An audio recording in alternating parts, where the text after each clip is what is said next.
This was the first question of the distributive property of multiplication worksheet, right? Okay, so first we have to do is we will count the boxes in the rows and the columns, right? For example, we consider that this is the first row. So always like in the multiplication, we multiply these lines, these number of groups, and this the last line, rows and columns, right? So we will count the boxes over there. 1 2 3 4 5 6 six boxes are here. I have written over 6 over here, and 1 2 3 4 5 6 and 7, and 7 number. So 7 boxes, 6 groups of 7s, it means that, right? 6 times 7, so 6 times 7 is 42. But what we have to do over here, we can break any number like 6 or 7, but answer should be 42. The answer should come 42. Either we can break 7, either we can break 6. Okay, now I'm gonna solve this question like the way. So what they have done over here in the example, they have break the number 6. When we break the number 6 like 3 and 3, 6 break into 3 and 3. Like we can divide by these ones by this one. 1 2 3 1 2 3. But the lower, the last column, see how many boxes were there? 1 2 3 4 5 6 7. The 7 number is constant over here. 3 multiplied by 7 and 3 multiplied by 7, because one number the same and the other number we have already broken.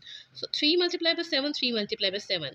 3 times 7 is 21, 3 times 7 is 21. 21 plus 21, that is 42. So we got the same answer. Either we can break 6, either we can break 7. So that like the way they solve the question number 1. Okay, now come on the question number 2. That what we have to do on the next one. How many boxes in the first column there? 1 2 3 4 5 6 7. So I have written over here 7. And how many boxes in the last one? 1 2 3 4 5 6 7 8. So I have written 8. So it means the answer should be 7 times 8 is 56. But what we have to do, we can either break 7 and 8, because we have to do in the distributive property, we have to break the number. So 5 and 2, we have break the number 7. Either we can break the 8 by 4 and 4, but I have break the number 7 into 5s and 2s, right? So what we have to do, 5 times 8, because one number is constant there. So 5 times 8. So what we have to do, 1 2 3 4 5.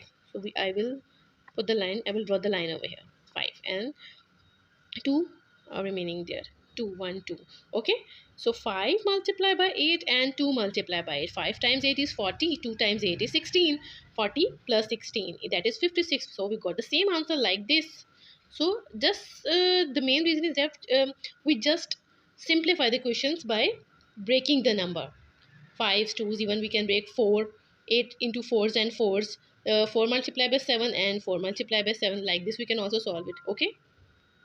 Okay, now we're going to do the question number 3. Two rows of 8 chairs are there, and how many chairs are set up by using the distributive property of multiplication, right?